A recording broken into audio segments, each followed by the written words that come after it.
Students, आज हम लोग पंचमः पाठः सुवचनानि सुवचनानि पठिष्यामः।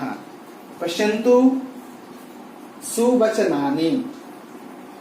स्टूडेंट्स, मैं सबसे पहले बता दूं कि ये सुवचनानि होता क्या है। इसको अलग अलग नामों से पुकारा जाता है। सुभाषित रत्नानि भी कह सकते हो, सूक्ति भी बोल सकते हो, अमृत वचनम भी बोल सकते हो, नीति वाक्यम भी बोल सकते हो। ये सारे सुवचनानि का पर्याय हैं, सुवचनानि का पर्याय कह सकते हैं। अब सुवचनानि में क्या होता है? यह सुवचनानि कहने से सबसे पहले मनस्तोषः, मन को संतुष्टि मिलती है, मनस्तोषः, और सुखानुभूति च, और सुख की अनुभूति मिलती है। ये सुवचनानि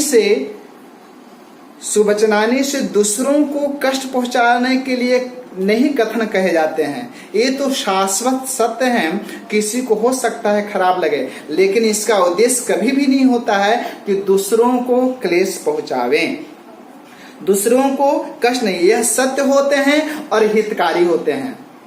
तो सत्य होते हैं, थोड़ा कड़वा तो होता ही है, लेकिन हितकारी होता है। हितम मनोहर च दुर्लभम वचन, हितकारी और मनोहर वचन कड़वे होते हैं, दुर्लभ होते हैं। सुनने में जो अच्छा लगे वह हितकारी कोई जरूरी नहीं है, जो सुनने में अच्छा न भी लेकिन हितकारी हो वह बड़ी बात है। तो चलिए स्टूडेंट्स, तो यह क्या है? इसका भाव है दूसरों का अनादर नहीं करना, जो सत्य वचन है उस सत्य वचन को कहना आगे। और सुभाषित, जैसे दूध है, दूध यानी दूध का सार मक्खन होता है, मक्खन, उसी प्रकार एक कथनों का सार है सुवचनानि। बहुत सारे कथा कहे, प्रकांतर से अलग अलग बात से समझाए, लेकिन उसका सार तत्व है आपका सुवचनानि। आप इसमें 4 श्लोक हैं, जितने श्लोक हैं मैं पढ़ाता हूं, बताऊंगा। वचनम सारभूतम, वचन सारभूत में होता है, यत् तत् सुभाषितम उच्यते, सुभाषित कहा गया है, सारभूत वचन है। और क्या कहूं स्टूडेंट्स, इस पर किसी ने कहा कि सुभाषित क्या होता है, तो एक श्लोक में बता दूं कि संसार कटु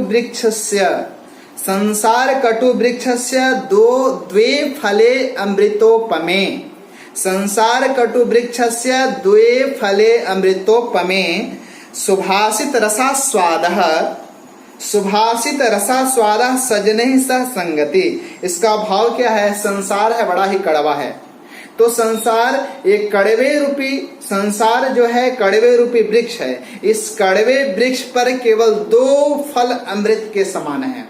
वह 2 फल क्या है? एक है सुवचनानि, सुभाषित वचनानि कह लो, और दूसरा है सजनैः सह संगति, सज्जनों के साथ संगति करना। इसमें और भी मुख्य बातें हैं, इसका मैं सार रूप में सारांश में कह दूं कि क्या है? यह सार रहित संसार में सुभाषितों का रसास्वादन अमृत के आस्वादन के समान होता है।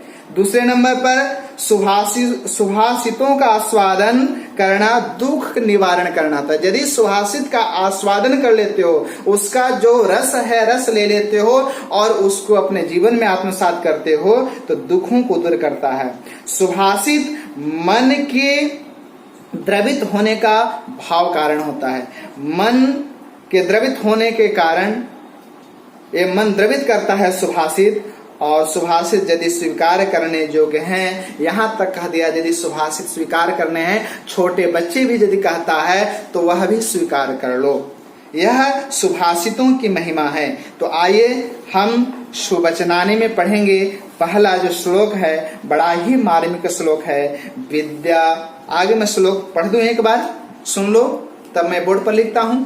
विद्या विवादाय धनं मदाय शक्तिः परेषां परिपीडनाय खलस्य साधो विपरीतमेतत् ज्ञानाय दानाय च रक्षणाय।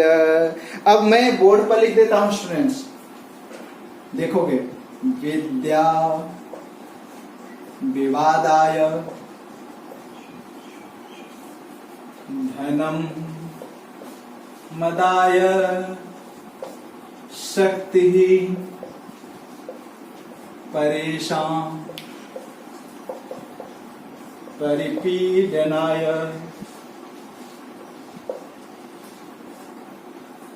खलस्य साधो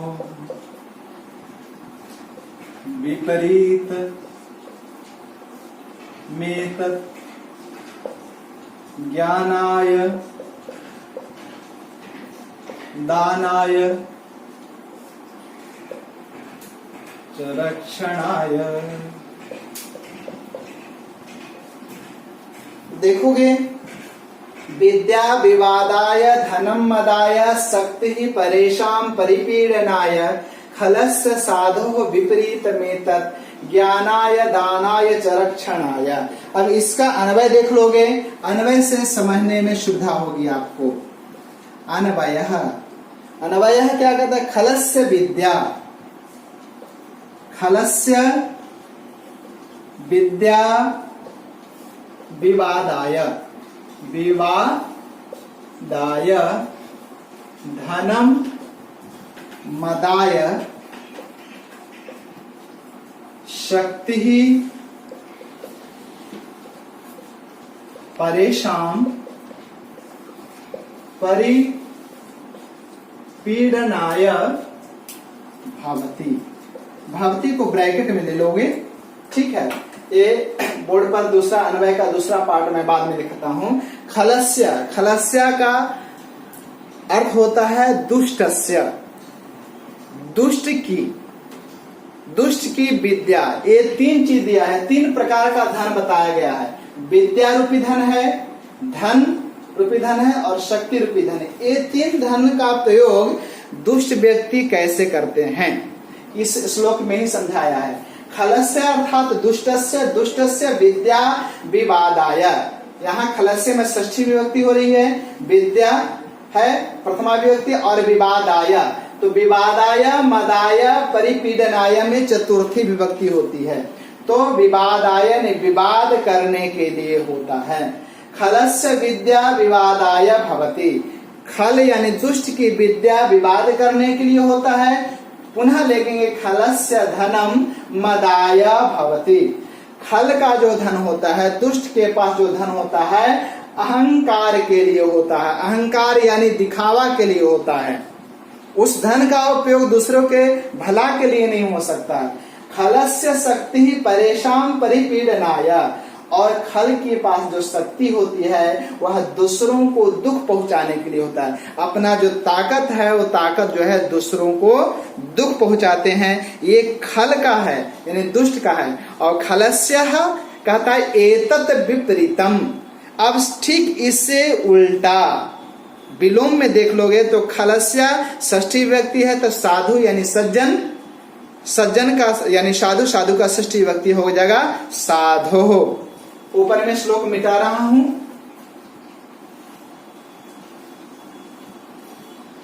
आगे देखोगे, साधो एतत् विपरीतम, एतत् विपरीतम।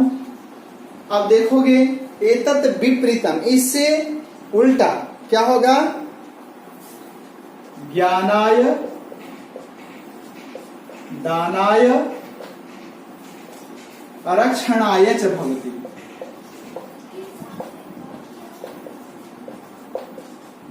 अब यहां पर स्टूडेंट्स देखोगे, अब देखोगे यहां पर कहता है कि साधो विद्या, साधो विद्या किस लिए होता है? तो यहां पर ज्ञानाय, ज्ञानाय भवति। भवति है नहीं, अपने समय वाक्य को बना दिया, क्रियापद जोड़ दिया। साधो विद्या ज्ञानाय भवति। साधु यानी सज्जनों की विद्या होती है, वह किस लिए होती है? ज्ञान के लिए होता है। अब कहता है धनम, ये जो है साधो का जो धन होता है यानी सज्जनों का धन, किस लिए होता है? सज्जनों का धन दानाय, दानाय और ब्रैकेट में ही भवती ले लेंगे। साधो धनम दानाय भवती, सज्जनों का धन किस लिए होता है? दान करने के लिए है, दूसरों को मदद पहुंचाने के लिए होता है। आगे देखोगे एक और है शक्ति। ये शक्ति ही यानी ताकत। शक्ति क्या है? तो परेशान यानी दूसरों को रक्षणाय, रक्षणाय भवती यानी दूसरों की रक्षा करने के लिए होता है। यहां पर स्टूडेंट्स आप लोग समझ गए होंगे मैं जो श्लोक बताया। पुनः ये सरलार्थ आपके बुक में दिया गया है, इसका मैं भी एक बार भाव समझा दूं। यही जो मैं भाव बता रहा हूं वही भाव इसमें भी है।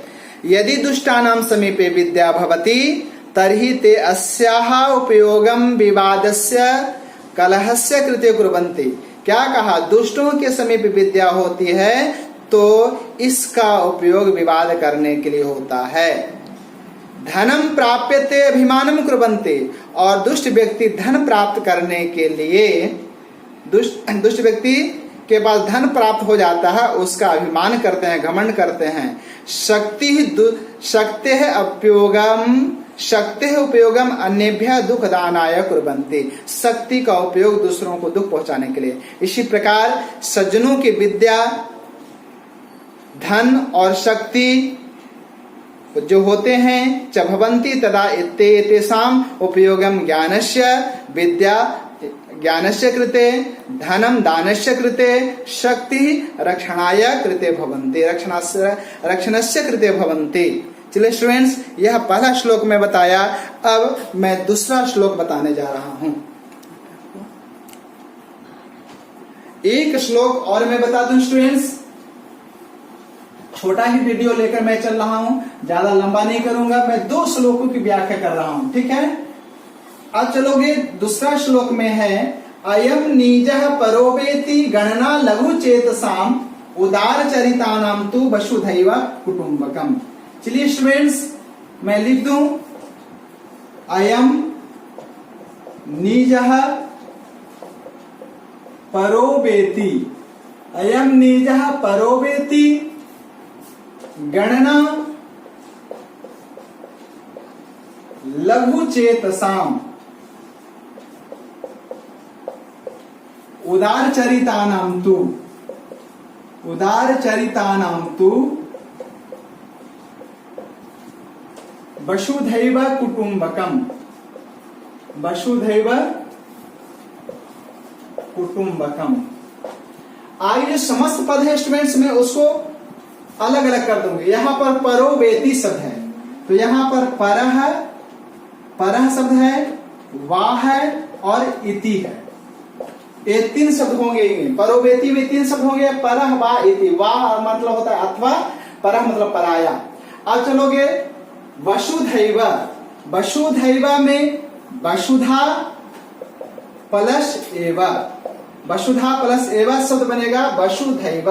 दूसरे नंबर पर वसुधा नाम पृथ्वी, धरा, वसुंधरा, इस सारे पर्याय हो जाएंगे वसुधा का। वसुधैव कुटुंबकम। अब चलोगे श्लोक क्या कहता है, अन्वय देखोगे तो कहता है अन्वय क्या कहता है? अयम नीजः, अयम नीजः परवा, परहवा इति गणना लघु चेतसाम।